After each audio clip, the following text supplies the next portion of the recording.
del verso número 3. Del verso 1, Hebreos capítulo 2, versículo número 1 al versículo número 3 en su primera parte. ¿Lo tiene?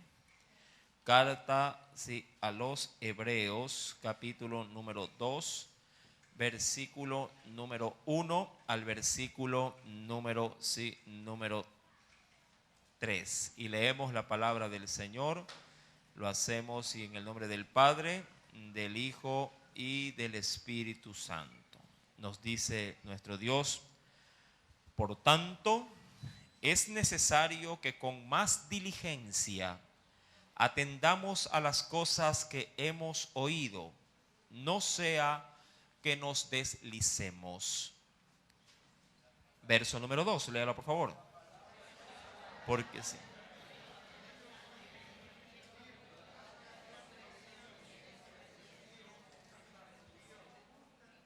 Verso 3 en sí a la pregunta dice: ¿cómo escaparemos nosotros si descuidamos una salvación tan grande? Hasta ahí la lectura de la palabra. Amén. Hoy vamos a predicar por el tema en riesgo. Amén. Vamos a predicar por el tema en riesgo. Padre celestial, en el dulce nombre de Cristo Jesús, te agradecemos de una manera muy grande, Señor, porque nos permites estar en tu casa. Gracias porque, Padre, la iglesia entera, el país entero, Señor amado, mi Dios, ha venido de un feriado, Padre, donde aparentemente se aduce de que salen a descansar, Señor. Que ese pueblo pueda venir con fuerzas, pueda venir ahora con su entusiasmo y con su anhelo de poder, Señor, disponerse para aprender de tu palabra. Quiero poner, Señor amado, en tus preciosas manos la mente de cada uno de los presentes. Sí, mi Dios, nuestra mente, aquella de la cual se dice que es la loca de la casa. Señor, toma control de los pensamientos de cada uno de los amigos y hermanos que nos están visitando. Señor, no quisiéramos que nuestra mente, mi Dios, nos lleve a otro lado cuando debemos de estar aquí. Que nuestro cuerpo, mi Dios, vaya en sincronía con nuestros pensamientos. Necesitamos oír tu palabra, necesitamos oír tu voz, ya que estamos plagados de malas noticias, Señor, y lo único que a veces se oye, Señor, es mal, es perjuicio, es simplemente, oh Dios amado, basura. Hoy estamos en un lugar donde sabemos por fe que nuestro Dios tiene un mensaje especial para cada uno de nosotros. Señor, en tus manos nos depositamos. Acelera los pasos, Padre, también de tus hijos que han dispuesto en venir en esta noche a este lugar, para que ellos, al igual que nosotros, podamos recibir, oh Dios amado, un galardón completo. Gracias, mi Dios, en el poderoso nombre de Cristo Jesús. Amén. Mi amado, cuando vamos vamos al texto bíblico de Hebreos capítulo 2 y observamos dentro de la primera parte del versículo 1, del cual se nos dice: por tanto, es necesario que con más diligencia atendamos a las cosas que hemos oído. Dice en la parte final del verso: no sea que nos deslicemos. ¿A qué hace alusión el texto? En el capítulo 1 de la carta a los Hebreos, la palabra de Dios hace alusión en el capítulo 1 a la excelencia y diríamos la postura del Señor sobre todo lo creado. Es decir, que en el capítulo 1 se hace referencia a que Jesús está por encima absolutamente de todo. Y esa supremacía que tiene el Señor se hace notoria para que el pueblo que ha hecho de la doctrina, que ha hecho de la salvación, que ha hecho de la promesa de Dios, la estime como algo así también por encima de cualquier cosa que podamos tener en esta tierra, la podamos sobreestimar como algo de gran, pero de gran precio, de gran valor. Mi querido hermano, esto obviamente el apóstol Pablo lo hace saber sobre todo al pueblo judío cristiano. Para ellos era fácil, era sencillo poder asimilar la ley como parte de su estilo de vida. Pero las cartas del apóstol Pablo o las cartas de Pedro, las cartas de Juan, las epístolas en sí mismo o los evangelios eran una cosa diferente, que ellos sí tenían que por fuerza tirar abajo cualquier prejuicio para poder absorber esta nueva forma de doctrina. Para un judío cristiano la ley era, diríamos, su base primordial de estudio. Pero para un creyente gentil la situación cambiaba rotundamente. Para ellos la ley no había mayor observancia, sino solo las epístolas que ellos recibían por medio de los apóstoles. Ahora, cuando vamos pues al capítulo número 2, dicho esta parte que era importante considerar, cuando vamos al capítulo número 2, Pablo, mi amado hermano, quiere hacer alusión tanto para judíos cristianos como gentiles cristianos, de que ambos tienen tienen algo en común, una sola comunión en fe a Cristo. Cuando vamos al versículo primero, vamos a entrar en detalle en este precioso estudio, mi amado. Aquí vamos a topar, obviamente, cuál es el riesgo, por eso el tema de esta noche, que corremos como iglesia si acaso como lo dice la Escritura, nos deslizamos. Ese texto, esa palabrita deslizar, también se la puede interpretar como resbalar, o caer. Cuando vamos al verso 1 nos dice, por tanto, ya sabrá de qué se refiere, es decir, por el sublime postura o posición de Cristo, es necesario que con más diligencia, ojo con esto, que con más diligencia, es decir, no lo sé, pero si hay algo que te hiciera poner más atención en algo que tú ya le prestas atención, yo creo que eso de una u otra forma despertará en ti un interés por encima de lo estándar. Un ejemplo sencillo. Si a ti te dicen que viene en camino un niño, a ti te hace poner ya de por sí atención al nuevo ser que va a venir. Pero si se te dice que va a venir un niño con síndrome de Down, la cosa cambia. Le pondrás no solamente atención, le pondrás más atención de la que es común poner en un hijo que viene. ¿Sí me hago entender en esta parte? Entonces, por allí va la idea cuando Pablo menciona en el versículo primero del capítulo 2, que si bien es cierto, todos tenemos una común salvación, todos participamos de un mismo, diríamos, alimento espiritual. Este alimento y esta salvación no puede ser vista solamente con un interés promedio, tiene que ser vista con un interés por encima del promedio. Insisto, por encima del promedio. ¿Para qué? Para que pueda despertar en nosotros, mi amado, toda la voluntad, todo el deseo y el ahínco de una u otra forma de comenzar a encarnar esta preciosa salvación y obviamente darle un énfasis por encima de la media, como se suele decir.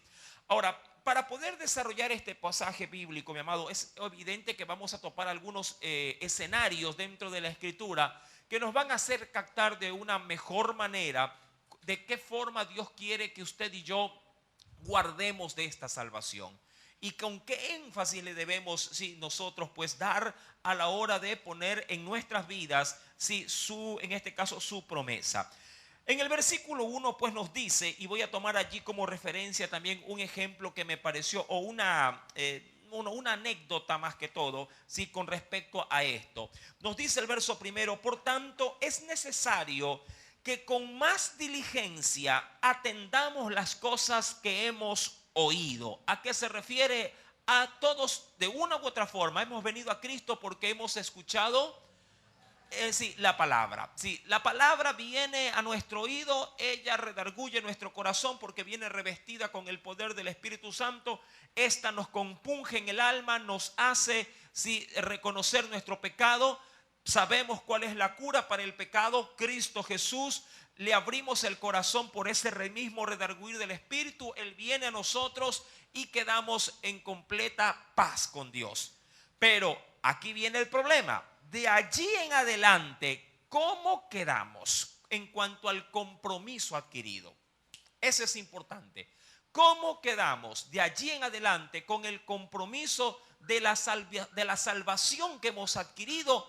Eso es lo que en esta noche el Espíritu Santo nos va, obviamente, nos va a dar un gran énfasis. ¿Para qué? Para no estar justamente en el tema de esta noche. Para no estar en en riesgo. La pregunta es, ¿en riesgo de qué? Y el texto 1 me da la pauta de deslizarnos. ¿El riesgo de qué? También se le decía que al desliz se le podía desconocer como resbalar o caer.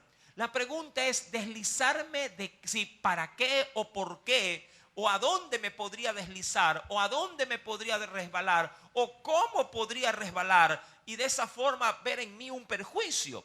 Ahora, leo algo que me pareció muy importante considerar para el estudio de esta preciosa noche.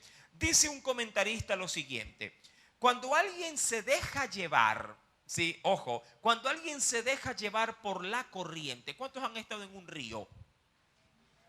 Sí, han visitado algún día, y mira, con mucho más énfasis, creo yo, ahora en esta temporada de carnaval. Hay mucha gente que busca la playa, pero hay otros que no. Hay gente que busca los ríos también. Ahora, ¿cuántos se han dejado llevar? No por mucho tramo, pero se han dejado llevar por un tramo del río, por la corriente. Como que se acuesta y se pone a flotar y la corriente sí, se lo va llevando. Ahora, ojo, como usted en ese momento está consciente de lo que está pasando, usted no se desespera, usted no se intranquiliza, ni mucho menos se preocupa, porque sabe que todo eso forma parte, ojo, forma parte de la diversión, forma parte de su, diríamos, de su experiencia. Claro, otra cosa sería pasar por lo mismo, pero sabiendo que obviamente su vida está en peligro. Amén. Hay mucha gente que ha caído en un agua muy correntosa, mi amado, y cuando cae, sí, no es que se deja llevar de manera placentera, sino que se deja llevar y él sabe que si no sale de esa corriente puede ver la muerte.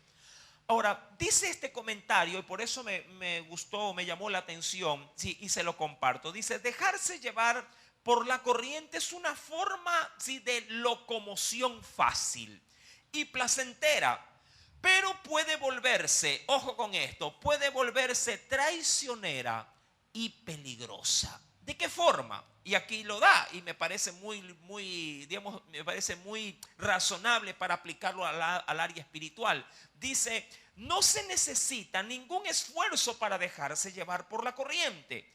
Y cuando uno es llevado por ella cuesta abajo, es decir, hacia el caudal del río, que siempre buscará la parte más baja, dice, sin que nos demos cuenta nos puede estar llevando o conduciendo a una muerte segura.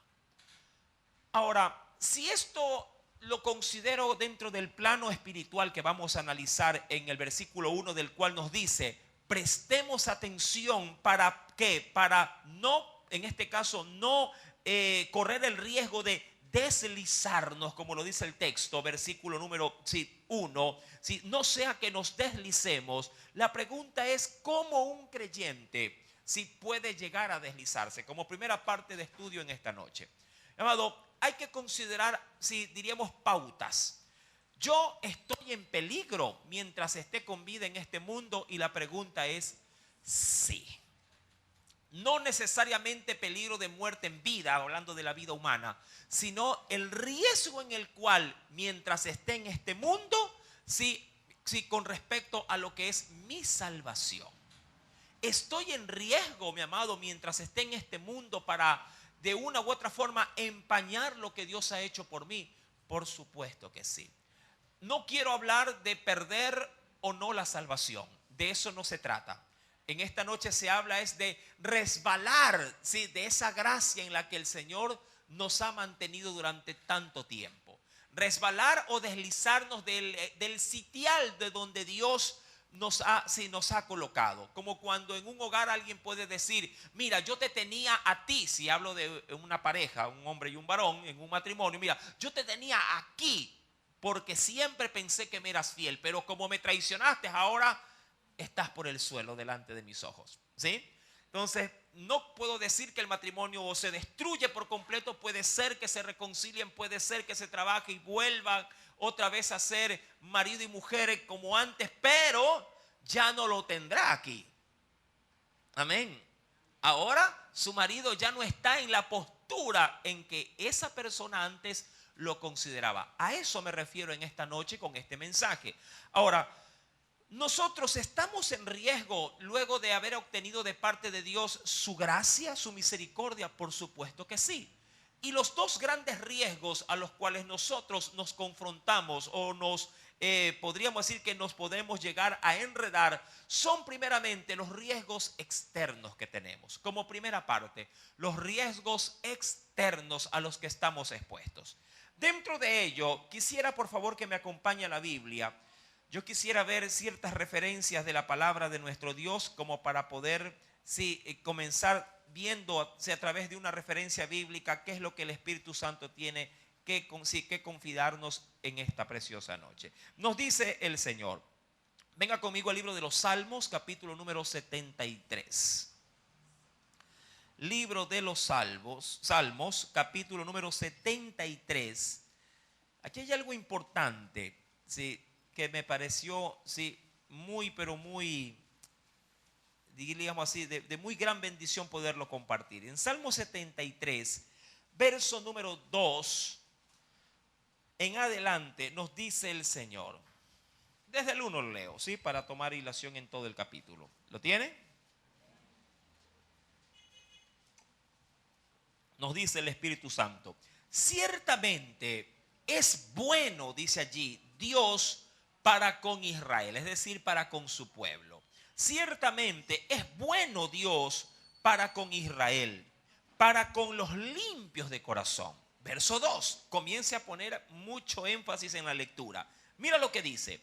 En cuanto a mí, ahora me interesa cómo empieza David con este salmo, o mejor Asaf, porque Asaf es el que lo canta.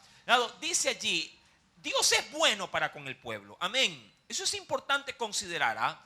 Pese a lo que podríamos llegar nosotros a experimentar, bueno o malo, Dios siempre será bueno. Amén. Ahí creo que estamos, ¿verdad? Verso número 2. Ahora, mire la postura de este hombre delante de esa gracia de Dios.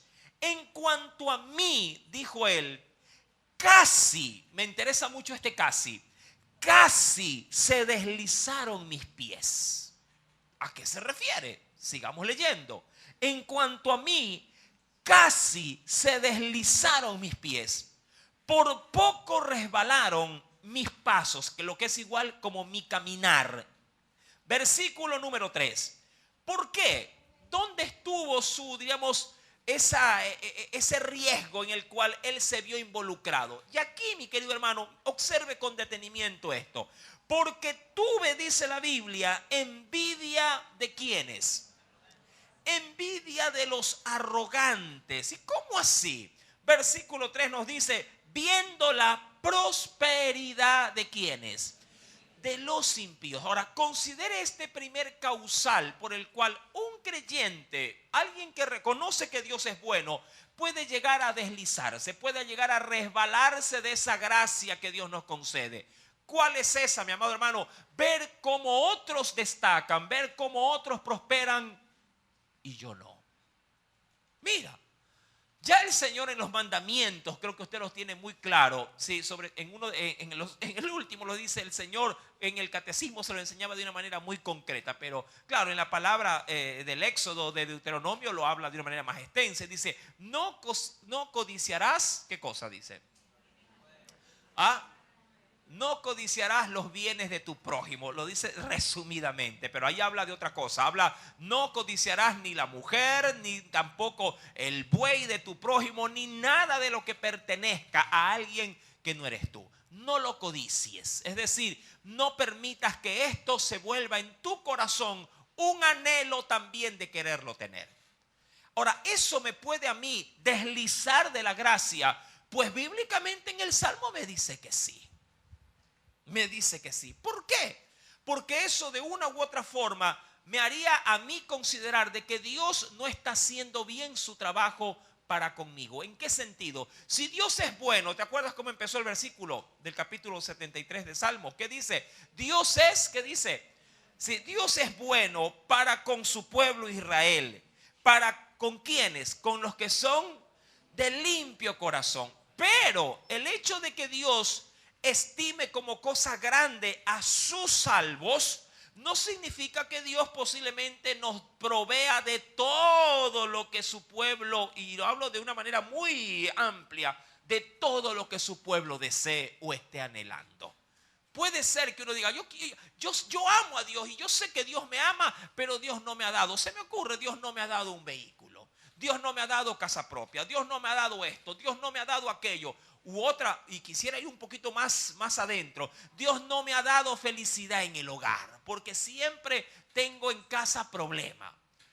O porque simplemente Dios ha permitido que me caiga el COVID. O lo que pasó ahora en estos días del feriado. O Dios no permitió que me pueda ir a la playa. Y allí alguien podría decir, y por eso creo yo que Dios no es tan bueno conmigo. Pero Asaf lo hace ver en este versículo número 2 y 3, que Dios sí es bueno. El problema es que él, por poner en su corazón cosas que no debería de considerarlas, entonces él casi resbala por esto. Ojo con aquello, casi resbala. La pregunta es, ¿cómo puedo resbalar si codicio? Sencillo, mi querido hermano. Cuando alguien codicia algo es porque no está satisfecho de lo que Dios le puede proveer o Dios le puede dar. En ese sentido, yo hago ver a Dios como alguien que no está atendiendo mis necesidades como yo las quisiera. Y para eso, mi amado, la Biblia me dice que es un desliz de mi parte. ¿Sí? Mucha gente, si uno ve todo el libro del Pentateuco, mucha gente murió en el desierto por esta causa. Porque anhelaron los puerros, anhelaron las cebollas, anhelaron los ajos, anhelaron toda la carne que comían en Egipto. Y como en el desierto Dios no les puso, diríamos, el buffet delante de ellos, ellos en su anhelo de querer o de alguna forma de volver a experimentar los placeres, mi amado, se deslizaron. Y tan mal les fue, mi amado, que ninguno de ellos pudo ingresar a la tierra prometida. Y toda esa generación terminó muriendo en el desierto. No que no hayan sido salvos. Mucha gente a mí me ha preguntado, hermano, ¿y todos los que murieron en el desierto no se salvaron? Sí se salvaron, pero no alcanzaron en vida la promesa de Dios. Eso es otra cosa. No alcanzaron en vida su promesa, pero porque se deslizaron, murieron en el desierto. Mi querido hermano, cuando yo sigo leyendo este texto es muy revelador, porque lo leeré hasta el versículo número 5. Dice el Señor, porque no tienen, hablando, mira la comparación que ha hecho, una cosa lo llevó a otra. Sí, una cosa lo llevó a otra. Dice el versículo 3, porque tuve envidia de los arrogantes, dijo él, sabiendo que Dios era bueno. Tuve envidia de los arrogantes, viendo cómo prosperaban quienes, dice el versículo número 3 del capítulo 73 de Salmo. Dice, viendo la prosperidad de los impíos, porque no tienen congojas por su muerte, pues su vigor está entero. No pasan trabajos como los otros mortales, ni son azotados como los demás hombres. Por eso dijo Asaf, creo que me he deslizado. Mi amado, eso es una forma de desliz. Cuando uno va a la escritura, también uno puede ir, y venga conmigo por favor, quisiera que considere esto. En el libro de Gálatas, en el Nuevo Testamento, libro de los Gálatas, en el Nuevo Testamento, en el capítulo número 5, carta a los Gálatas, capítulo número 5, nos dice el Espíritu Santo, versículo número 2 al verso número 4. Del verso 2 al verso número 4. Esto es una forma también de desliz o de resbalo. Dice el Señor, ¿ya lo encontró? Gálatas 5, verso 2 al 4, dice el Espíritu Santo, he aquí, yo, Pablo, os digo que si os circuncidáis, hablando de la práctica de la ley, sí, que era la circuncisión, sí, y hablándole obviamente a la iglesia gentil, le dice, os digo que si os circuncidáis, de nada, dice allí, de nada os aprovechará o de nada te servirá Cristo. Es lo que está diciendo Pablo, muy serio por cierto. De nada te va a aprovechar Cristo. Y otra vez testifico a todo hombre a todo hombre que se circuncida, que está obligado también a qué cosa, si acaso lo pretende hacer. Está obligado a toda la ley, a guardar toda la ley. Versículo 4. De Cristo, si lo haces, ¿qué dice el Señor allí? De Cristo os desligasteis. Ojo con este término. Os desligasteis, los que por la ley os justificáis de la gracia. ¿Qué cosa? Es como una resbaladera. De la gracia te caíste. ¿Todo por qué? En este caso en particular, si pretendes, ojo con esto, hacer de la doctrina de Dios algo riguroso como cumplirla al pie de la letra. Hablando de, si no digo que obedecer no es lo nuestro, hay que obedecer la palabra, pero afirmarse de la palabra, tratando de que ella me justifique, olvidándome del sacrificio de Jesús, es lo que a mí me podría poner en tela de riesgo. Por ejemplo, hablando del ámbito cristiano, yo podría decir por medio de la Biblia, y de hecho lo dice en la carta a los Hebreos, no dejando de congregarnos como algunos tienen por costumbre. Eso, mi amado hermano, es un mandamiento de Dios para la iglesia gentil, congregarnos. Pero yo no puedo hacer de mi congregar un requisito para la salvación. Yo no puedo decir, es que si no vengo a la iglesia no me salvo. No, a mí me salvó Cristo. Amén. A mí me salvó Cristo. ¿Sí me entiende? No es que si no salgo a evangelizar entonces pierdo. No, no. A mí no me salva el evangelismo. Hablando de lo que yo hago. Sí, me salvo si lo escucho y acepto el mensaje, obviamente. Pero yo no ligo lo que la Biblia me ordena como parámetro de salvación personal. Amado, usted y yo somos salvos por los méritos de Jesús en esa cruz. Y punto. Por gracia sois salvos. Amén. Pero cuando alguien toma los parámetros propios de una liturgia y los hace ley, entonces nos deslizamos de Cristo. Nos resbalamos de Cristo. Y eso es lo que justamente Pablo en Hebreo le dice a la iglesia. Tengan mucho cuidado.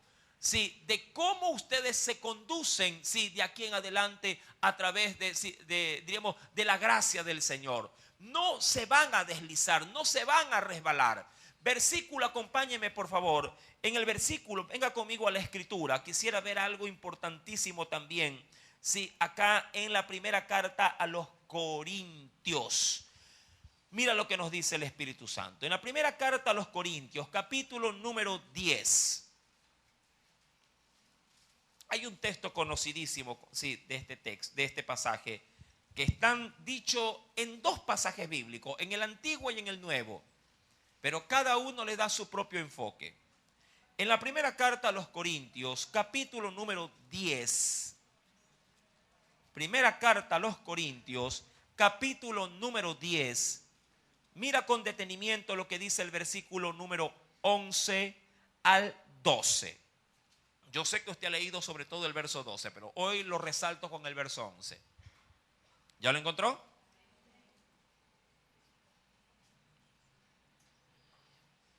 Dice el Señor, y estas cosas les acontecieron como ejemplo, hablando del pueblo que pasó sus malas experiencias justamente en el desierto. Y estas cosas les acontecieron como ejemplo. Y están escritas, dice el Señor allí, ojo con esto, y están o han quedado escritas ¿para qué? Para amonestarnos, es decir, para llamarnos la atención, para amonestarnos a nosotros, a quienes han alcanzado los fines de los siglos. Así que, dice el verso número 12, el que piensa estar firme, el que piensa que retiene la gracia, es lo que de una u otra forma nos quiere decir también el texto. Dice la Biblia, miren que no se caigan o que no se deslicen o que no se lleguen a resbalar. Mi amado, de allí que la vida cristiana debe de ser vista, mi amado, de una manera pero digo yo, muy enfática en cuanto al poner nuestros sentidos, de cómo nos conducimos en esta tierra. Insisto, hoy no quiero hablar de que si la salvación se pierde o no se pierde. Si alguien se resbala, hablando posiblemente en un parque, de una resbaladera, si su hijo se resbala por la resbaladera, valga la redundancia, y se cae de cabeza, se lastima, sí, pero sigue siendo tu hijo, ¿o no? O porque se resbaló aparatosamente y dice, ay, este muchacho es torpe, ya no es mi hijo. No, sigue siendo tu hijo. Amén. Por eso es que no quiero hablar de salvación en este momento, sino del mantenernos en el estado en que Dios desea que estemos. Amén. Ahora, cuando voy al libro de los Salmos, en el capítulo número 2, ven conmigo por favor. Quisiera contrastar lo leído en la primera carta a los Corintios, capítulo 10, con lo que nos dice en Salmos, capítulo número 2. Libro de los Salmos, capítulo número 2. ¿Lo tiene?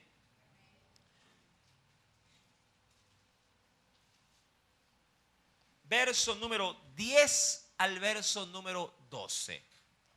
Esto entienda lo que es para usted y para mí, ya que si usted lee el texto dirá, no, esto es para gente muy importante, y no es así. Esto es para todo aquel que en Cristo ha sido elevado a un sitial de esta naturaleza. Dice el Señor, versículo 10. Ahora pues, ¿lo tiene?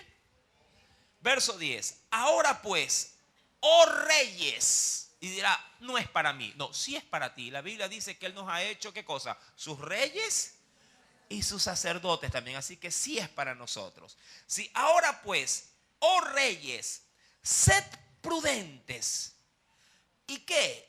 Mira, a un rey que le llames la atención es complicado, pero si te la llama el Rey de Reyes debe de ser muy bien observada. Dice, admitid, es decir, permíteme que te llame la atención.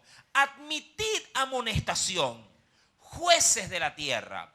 Y allí nos demanda, verso 11, servid a Jehová con temor. Recordando que este temor no es un temor de miedo, sino un temor reverente. ¿Sí? Servid a Jehová con temor y alegraos con temblor. Esto es curioso, porque este temblor es temblor de espanto.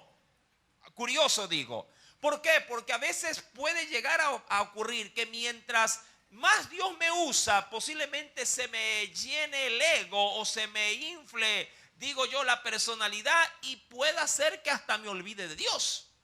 Como una vez, y esto ya lo he dicho por medio de otras enseñanzas, como una vez venidos los discípulos del Señor, los 70 que venían haciendo grandes obras y maravillas, luego todos contentos y alegres le decían al Señor, hasta los demonios se nos han sujetado en tu nombre. Y es decir, ellos estaban por encima del gozo, estaban por encima ya aún, digo yo, de la humildad que el Señor quería así que ellos mantuviesen. Y allí el Señor le dice, mire, está bien que vengan contentos, pero si de algo deben de ponerse felices es de que sus nombres estén escritos allí en el libro de la vida. ¿Me explico? Es decir, puedes llenarte de mucha felicidad y de mucho orgullo en Dios, pero sin que pierdas tu horizonte. Y mi horizonte es siervo inútil soy delante de Dios. Lo que debía haber hecho, eso hice y punto. Y a seguir teniendo mis 5 sentidos. ¿Para qué? Para que mi comunión con Cristo siga manteniéndose estable. Amén. Cuando voy pues al texto de Salmo capítulo número 10, dice el Señor, servid a Jehová con temor, pero alégrate con temblor. Es decir, sin que pierdas la directriz. Honrad al Hijo. Y sí, se refiere al Hijo de Dios. Honrad al Hijo para que no se enoje y perezcáis en el camino, pues se inflama, ¿qué cosa? Pronto su ira. Aquí yo sé que se ve a Dios en otra faceta. Aquí se hace ver al Hijo de Dios como una persona vulnerable. ¿De qué? De enfadarse si acaso ven nosotros que hemos cambiado nuestra forma de ser. Diría cualquiera, si tú estás bien conmigo, perfecto, recibirás de mí toda la oportunidad, toda la gracia, toda mi ayuda. Pero si tú te desbocas, vas a conocerme también a mí en otro tipo de facetas. Cuando volvemos, mi amado hermano, al texto de la carta a los Hebreos, como le había mencionado, hay riesgos externos, pero también hay riesgos internos que nos pueden conducir a un, diríamos así, a un resbalar en el caminar del Señor. Cuando volvemos a Hebreos capítulo número 2, versículo 1, dice el Señor: por tanto, es necesario con más diligencia que atendamos a las cosas que hemos oído. Ahora, pongamos, mi amado hermano, mucha atención en esta expresión bíblica. Que con más diligencia, ¿qué cosa? ¿Qué dice el texto? Que con más diligencia, ¿qué cosa? Atendamos o prestemos atención ¿a qué? A las cosas que hemos oído. Diría cualquiera, la palabra no es un abanico. Amado, esta palabra de Dios que día a día el Señor nos la proporciona es para prestar mucha atención. Y no me refiero a la atención no necesariamente de un culto, sino a la atención que debe de brindarle tu corazón cuando esta palabra es expuesta. Mucha gente, mi querido hermano, escucha la palabra. Mucha gente escucha la palabra. Pero la palabra no es aprovechada por todos las que la escuchan. Es como la parábola del sembrador. Solo Dios sabe con qué corazón tú estás aquí en esta noche. Solo Dios sabe si has venido por compromiso y tu corazón está endurecido. Solo Dios sabe si viniste con alegría y esta palabra está cayendo, como lo dirá en una de las facetas de la parábola, ha caído en buena tierra y salgas de aquí gozoso y dispuesto a obedecerla. ¿Cómo está tu recipiente, mi amado hermano, en esta noche, hoy con esta palabra? La Escritura nos dice: no quieres deslizarte, no quieres resbalarte de mi gracia, ven y escucha mi palabra con disposición. Atiéndeme como cosa, sí, importante en tu vida. No lo sé, cuando una madre le da un listado de compras a sus hijos, hay hijos que recetan rápido en su memoria. Hay otros que siempre son descabezados y le dicen: mamá, escríbemela. ¿Verdad? Porque se olvidan. Ahora, ellos quieren evitar el doble o el triple salir para comprar la lista, el listado de los alimentos. Por eso una madre mejor se lo escribe. Mi querido hermano, vamos a un asunto pleno, a un asunto, diríamos, ya de ejemplo diario. Cuando el muchacho sale con tu instrucción y regresa con cosas obviamente diferentes o simplemente no compra parte de la lista, ¿cuál es tu postura en ese momento como padre? O como madre sobre todo. ¿Cuál es tu postura? ¿Acaso en ese momento te enojas o no te enojas con tu hijo? ¿Te enojas o no te enojas? ¿Verdad que sí? Es decir, que antes de mandarlo a comprar eran besos y abrazos. Viene de comprar y hasta la lengua le sacas. Ahora, así de fácil podríamos decir, estamos vulnerables delante de Dios. Así de fácil estamos vulnerables. Ahora, el desliz que parece algo inofensivo, mi amado, sí puede hacer enojar a nuestro Dios. Sí puede hacer enojar a nuestro Salvador. Claro, el Señor nos dice: si me hubieras prestado atención, no estaría molesto contigo. Si me hubieras prestado atención, insisto, no estaría molesto contigo. Por eso es que Pablo dice: presten más atención para que no nos deslicemos. Versículo número 1, que atendamos a las cosas que hemos oído para que dice aquí, nos deslicemos. Ven conmigo a la Escritura. Quisiera que me acompañes a un texto de la palabra. Y allá en el libro o en la carta de Filipenses, capítulo número 2, carta de Filipenses, sí, unas cuantas páginas más atrás. Carta de Filipenses, capítulo número 2,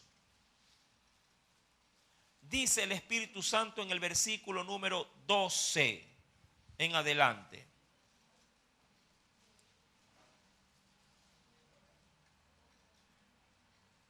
¿Lo encontró? Hasta el 15 voy a leer, ¿sí? ¿Ya lo tiene? Dice el Espíritu Santo: por tanto, amados míos, Y mira cómo resalta esto, ¿ah? Como siempre habéis, ¿qué dice? Como siempre habéis obedecido. ¿Y eso qué implica? Que uno ha estado siempre atento a la palabra oída. Como siempre habéis obedecido, no como en mi presencia solamente, sino mucho más ahora en mi ausencia. Ocupaos en vuestra salvación. Ojo con esto, ¿ah? Ocúpate en tu salvación con temor. Y volvemos a lo mismo, con temor reverente y sí, con un temblor de qué, de miedo, sí, mi amado hermano. Usted dirá, pero así debo de estar. Bueno, no y sí. No cuando tú sabes en Dios que no estás sometiéndote a riesgo de caer. Pero sí, si acaso está tu vida expuesta a caer en pecado. ¿Me explico? Si tú tienes un vaso aquí, ojalá que no se caiga, y le pones jugo de naranja, y te vas, y viene tu hijo y dice, uy, parece jugo de naranja, y se lo toma todito. ¿Tú qué te has ido? ¿Te vas tranquilo a la calle o te vas preocupado? Como padre o madre, ¿te vas tranquilo o preocupado de que dejaste un vaso con jugo de naranja sobre la mesa? ¿Cómo te vas? ¿Tranquilo o preocupado? ¿Usted se preocupa cuando deja un jugo de naranja hecho en la casa? Yo me voy tranquilo porque dejé sobre la mesa un vaso de jugo. Pero si dejo un vaso lleno de baigón, ¿cómo te vas? Preocupado. Porque posiblemente el muchacho de 5 años vaya a pensar que hay algo para tomar y el muy desatinado, el muy desorientado agarra, ¡ay, jugo! Y guácate, se lo manda. Se fregó. ¿A dónde quiero llegar con esta pequeña analogía? Mi amado hermano, si cuando hablamos de nuestra comunión con Dios es lo mismo. Si mi salvación debe de ser vista con un temor, insisto, reverente a Dios, pero también, ahora voy al segundo escenario, como con temblor, dependiendo si estoy o no en riesgo de una situación. Si no estoy en riesgo, obviamente no habrá peligro para mí. Pero si estoy en riesgo, entonces la Biblia me dice, tiembla ante ello. Porque si te expones a esto y caes, te vas a meter en camisa de 11 varas conmigo. ¿Me entiende? Por eso es que cuando voy y seguiré leyendo Filipenses capítulo número 2, ocúpate en tu salvación con temor y con temblor. Y esto sí es un consejo saludable. Mi amado hermano, antes de preocuparte por los demás, primero ocúpate de ti. Un consejo sano. Hay mucha gente que está preocupada por el caminar de sus hijos, por el caminar de su marido, por el caminar de su mujer, por el caminar de su abuela, de su padre. Pero ellos mismos no están preocupados de sí mismos, cómo caminan cada día delante del Señor. Hay una práctica, hay un ejercicio que se hacen dentro de los aviones siempre, en todo el mundo, antes de un despegue de un avión. Se van, ya cuando están sentados todos en los asientos propiamente, pues de los corredores de los aviones, salen allí las azafatas, que yo creo que ese es el nombre, ¿verdad? Que corresponde, sean mujeres o sean hombres, y dan las típicas instrucciones de cómo ponerse, ¿qué cosa? La mascarilla de oxígeno. En caso de que haya en vuelo, sí, una presurización, sí, en este caso de todo lo que es el avión internamente. ¿Y eso a qué se refiere? Si posiblemente si hay alguna fuga, se escape el oxígeno. Y eso, mi amado, obliga obviamente a que en este caso los ocupantes pues sepan qué hacer en el momento de una crisis, si acaso se presentara. Y allí cuando se para una azafata así delante de todos los ocupantes, mi amado, ella enseña a cómo no solamente ponerse la mascarilla, sino que hace la advertencia. Y si acaso, dice ella, alguien ha venido, sí, o está con un niño pequeño, ojo con esto, Si alguien ha venido con un niño pequeño, primero debe de ponerse usted la mascarilla. Y luego se la pone al niño. ¿Sí? Ojo con esto. Primero se la pone usted y luego se la pone al niño. ¿Qué haría una madre? Exacto. Nuestra naturaleza es, no, el bebe. ¿Y usted? ¿Cómo poder preocuparme del bienestar si yo al no ponerme la mascarilla estoy en riesgo? Si yo me muero en medio del peligro, de seguro la segunda víctima será mi hijo. ¿Me explico? ¿Sí? Si estamos en riesgo y yo no atiendo primero mi necesidad, de seguro, mi amado, ambos moriremos. Entonces, es el plan dentro de vuelo que primero sea el adulto el que sacie su necesidad y luego lo haga con el niño. Lo mismo pasa, mi amado hermano, en un quirófano, sobre todo en una maternidad. Pasa idéntico.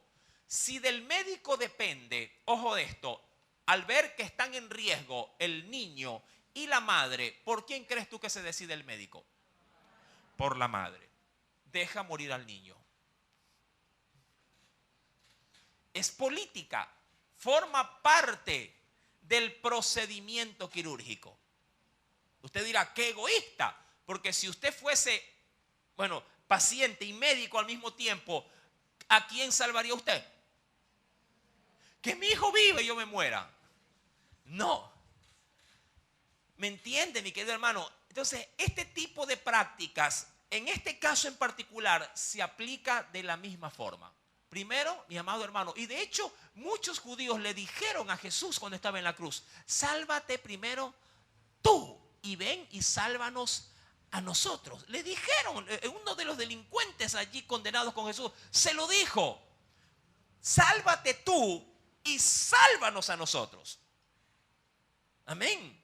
Mi querido hermano, esas máximas sí se rescatan y sí se las debería de aplicar de una manera un poquito más coherente. Primero, mi amado, asegúrate de que tú tengas comunión con Dios.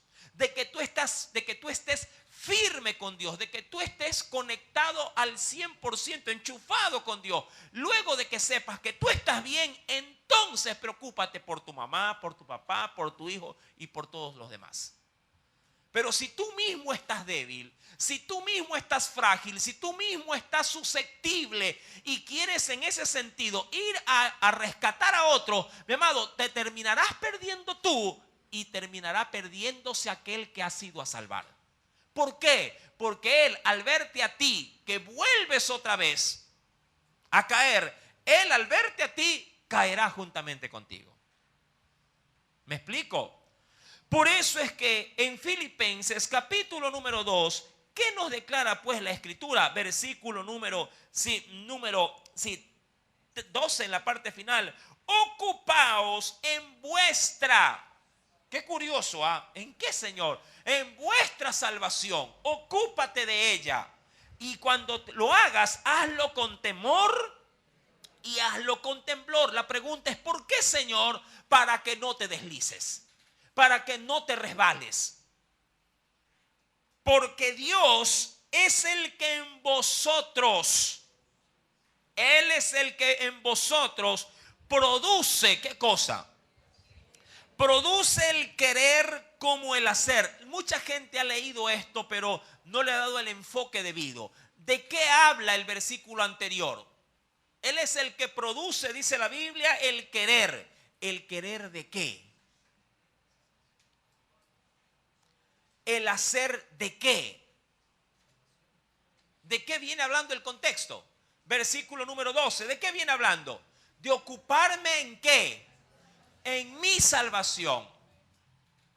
Y el hacerlo con temor y el hacerlo con temblor al mismo tiempo. Es decir que Dios, mi amado, más que cualquier otra cosa, y esto quiero dejarlo un poquito bien remarcado, porque si a ti te dan a elegir entre el ministerio y tu salvación, mi amado, no dudes, quédate con tu salvación. ¿Sí? Porque ¿de qué te servirá el ministerio y vas a condenación? No te sirve de nada. ¿De qué te servirá, mi querido hermano? Insisto, si los compromisos adquiridos, aún en Dios, si a la larga todas las contrataciones se te van al suelo. ¿Eso acaso no le pasó a Satanás allá arriba en el cielo? Estaba lleno de compromisos, lleno de, digamos, de responsabilidades.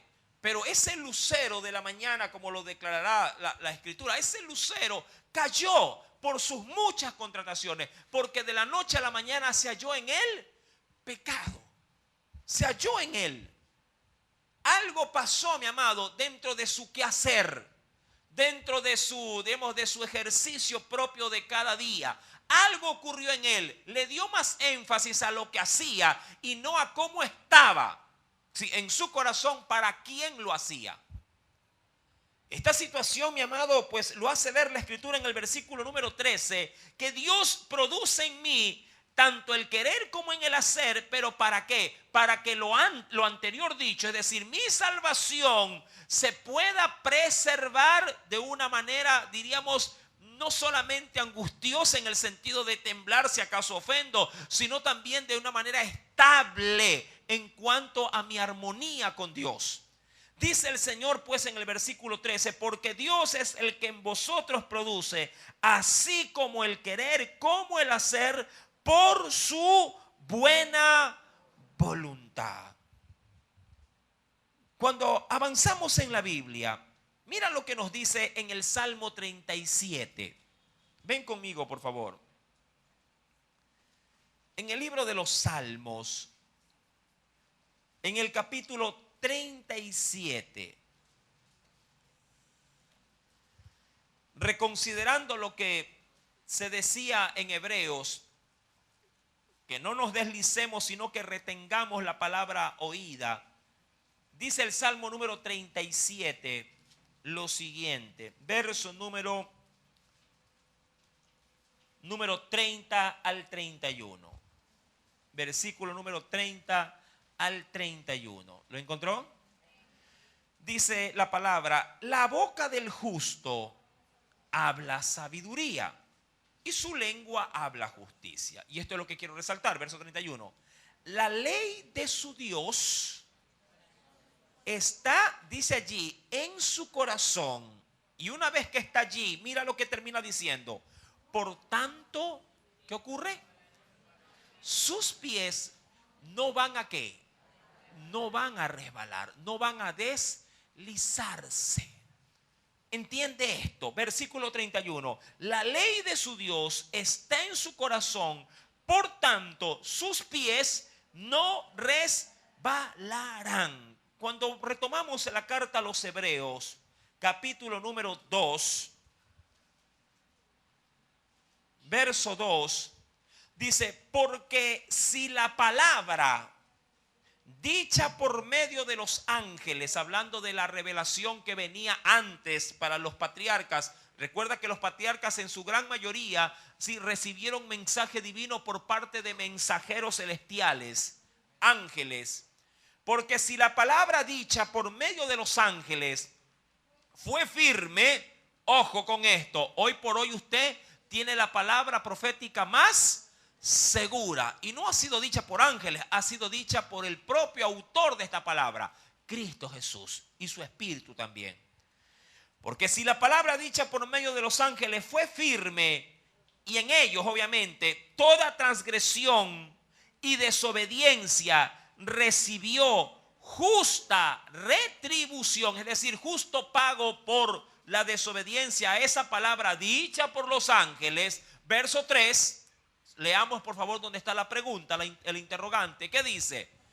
¿Cómo escaparemos nosotros? Ahora pregunto, ¿qué palabra podría tener más peso? ¿Dicha por un ángel o dicha por Cristo? Dicha por el Hijo de Dios. ¿Qué palabra tendría mayor peso para nosotros de obediencia? La que le dijeron a Abraham cuando vino un ángel hablando de los mensajeros que iban a Sodoma y Gomorra, o la que nosotros tenemos a bien leer en los evangelios. es evidente que si de peso hablamos, de contundencia hablamos, mayor es, sí, las palabras del Redentor que de cualquier mensajero aparte de Cristo. No que quiero desmerecer, sino que quiero darle el peso, obviamente, de importancia que nosotros tenemos hoy. Si hoy por delante, sabiendo que nosotros hemos sido, mi amado, privilegiados. A nosotros no nos vinieron a contar el evangelio por parte, diríamos, de un mensajero celestial, hablando de un ángel. A nosotros nos predicó Cristo mismo. Amén. Nos predicó Cristo mismo. Y allí es donde nos dice, ¿cómo escaparemos nosotros si descuidamos? ¿Qué cosa? Una salvación tan grande.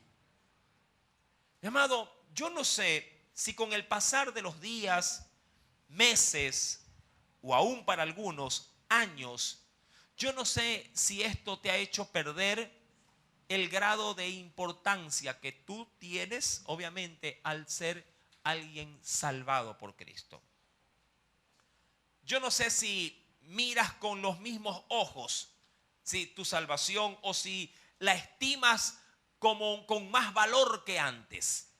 O simplemente ya ves la salvación como un hecho del ayer, que sí es verdad, ocurrió, pero ahora estoy en otra cosa. No sé tú cómo estimas esto, pero a veces, y rescato las palabras de un predicador que estimo mucho, Dante Gebel, a veces lo sagrado se hace común. No lo sé, pero para ustedes, la mayoría que está estudiando universidad, la mejor noticia que le pudieron haber dado fue el día que le dijeron, está aceptado. Sí, tiene un cupo en la universidad. Ese día la gente hasta testifica. Pero ya estudiando, ya estando en el interín ya del trajín de estudiante, ya no hay mayor relevancia, salvo ciertos chispazos que vienen a su vida cuando dice, ay, pasé la materia, ay, que estaba dura. Pero la primera vez que le dijeron, está aceptado, el lunes empieza clase, ese día para usted fue un alegrón, pero por encima de lo estándar. Pregunto yo, ¿y qué hay de la salvación? ¿Qué hay de aquello que Cristo hizo en la cruz del Calvario? Ya no tiene el mismo valor o la misma consideración, creo yo que sería la palabra más adecuada. Ya no tiene la misma consideración que antes tenía. Yo no sé, mi amado, pero yo me identifico con palabras como estas porque digámoslo así, que me allano a lo que dice la Biblia. ¿A qué me refiero? Es decir, que le doy toda la razón. Para ver si para nosotros, sobre todo los que servimos, ya la salvación como que ha quedado en un segundo plano. No porque no tiene el valor, sino porque nosotros ya no le estamos dando la importancia que corresponde.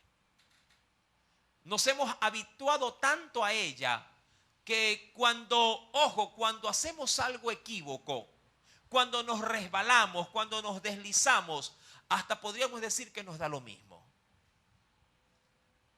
Que podríamos decir, bueno, ya todo el mundo peca, todo el mundo le es infiel al Señor. Ay, sí, Pedro también lo negó.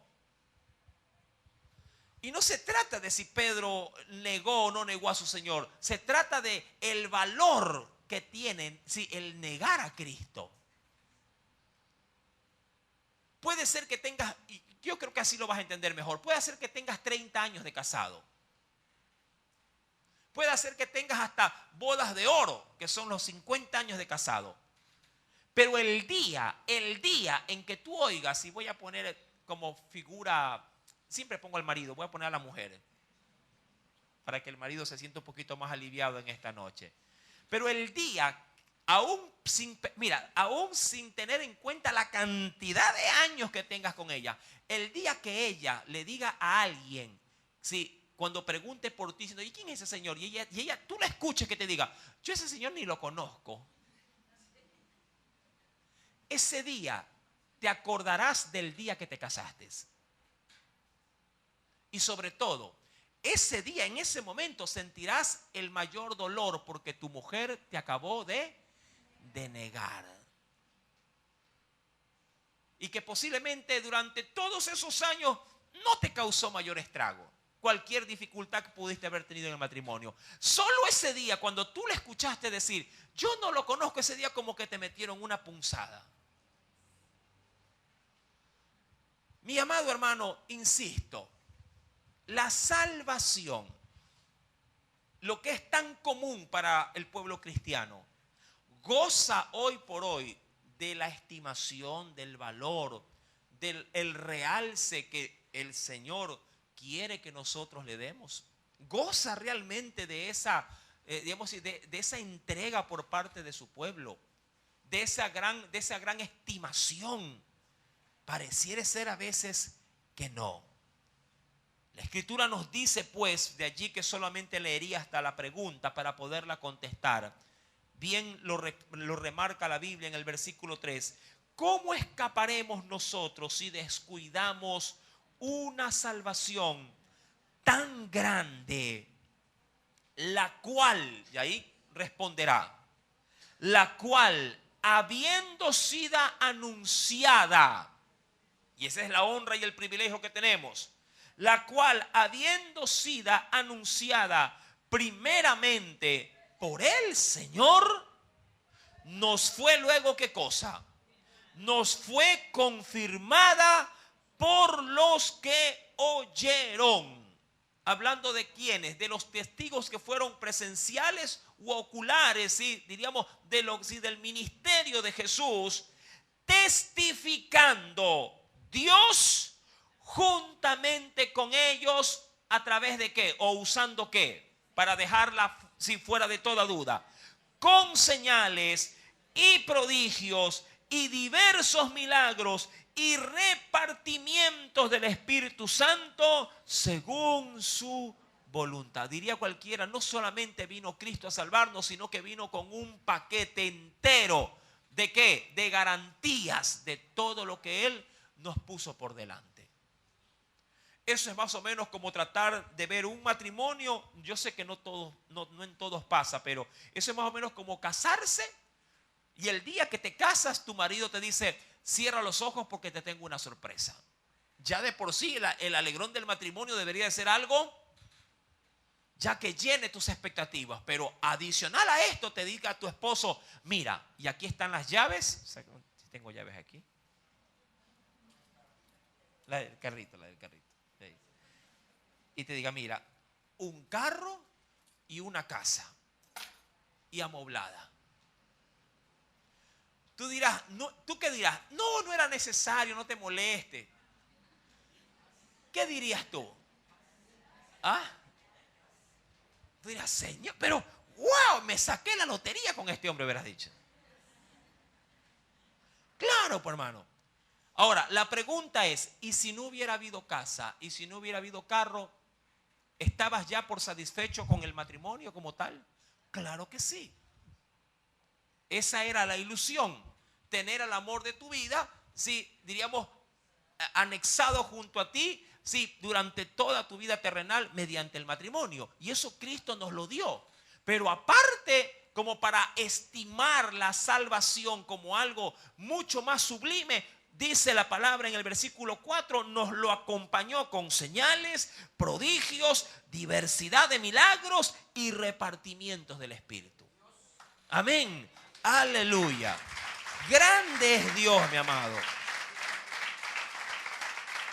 Y nace la pregunta, si esto viene junto con la salvación, retrocediendo al verso primero, mi amado, deslizarnos, resbalar, caer, ¿no crees tú que debería de haber en nosotros otro tipo de actitud frente a las insinuaciones para poderlo hacer? Es decir, deberíamos de valorar con mucha más fuerza lo que el Señor ha hecho por nosotros que acceder a cualquier tentación y tirar abajo algo tan grande y tan sublime que Dios nos ha proporcionado. Eso es más o menos, si se lo quiero ver, si lo quisiera ver de manera muy infantil, es como llevarle a una criatura un chupete y decirle, mira, está rico, te lo cambio por el PlayStation.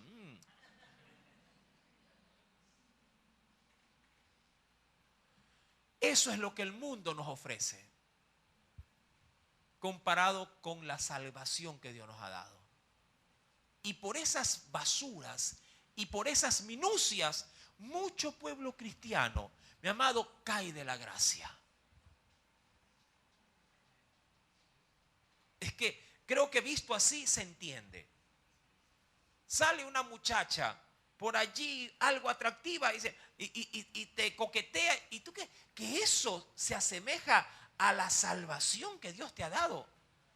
Se le podría poner en una balanza y decir, esta tiene más valor que lo que Cristo hizo por mí, por mi matrimonio, por mi hogar, por mi vida, que ahora ha sido reconstruida en Dios, que ha sido sanada, libertada, para irme tras una faldona. O para irme tras una botella. O irme tras un cigarrillo. ¿Me entiende? No hay punto ni siquiera de equilibrio para decir es que pesan iguales. No hay, mi amado. No hay nada que se asemeje en esta tierra o que le llegue a los talones comparado con la salvación, como lo dirá Hebreo, comparado también adicionalmente a esto. ¿Con qué, mi amado? Dice el versículo 4, con las señales, los prodigios y todo lo que el Espíritu Santo te ha provisto. ¿Para qué? Para adornar, mi amado hermano, el precioso sacrificio de Jesús en la cruz por ti y por mí. No lo hay. Deslizarte, ¿para qué? Exponerte a caer, ¿para qué? Si lo que Dios te ha dado, mi amado, es único y grandioso. Dijo Samuel en el segundo libro, lo leo, no le doy la cita, al último se la doy para que lo escuche. Dijo segunda de Samuel capítulo 22, hasta ahí nomás. Me dijo lo siguiente: me diste, ojo, me diste a sí mismo el escudo de tu salvación, y tu benignidad me ha engrandecido. Tú ensanchaste mis pasos debajo de mí, y mis pies no han resbalado. Diría cualquiera, ¿cómo resbalar si Dios me anchó el camino? ¿Cómo resbalar, mi amado hermano, si el Señor me hizo grande cuando no tenía valor? ¿Cómo resbalar si el Señor ha sido bueno cuando yo hice lo malo? ¿Cómo resbalar, mi amado, si frente a la salvación me le ha dado un escudo para poderla proteger? No habría forma de resbalar. Pero hay muchos que teniendo todo esto a su favor, resbalan. Siempre lo he dicho en muchas enseñanzas. Si me resbalo en camino ancho, no hay problema de riesgo de muerte, porque me paro y sigo caminando. Pero si me resbalo al filo del abismo, puedo caer en el hueco. ¿Y quién me podrá rescatar? Amén. Amado, asegúrate de caminar siempre en el camino de nuestro Salvador Jesucristo. Si lo haces, Él te va a engrandecer mucho más, ¿sí? Mucho más de lo que ya te ha bendecido. Aleluya. Segunda de Samuel capítulo 22, verso 36 al 37. Oremos a Dios. Padre, en el nombre de Jesús, me diste a sí mismo el escudo de tu salvación. Y tu benignidad me ha engrandecido. Tú ensanchaste mis pasos debajo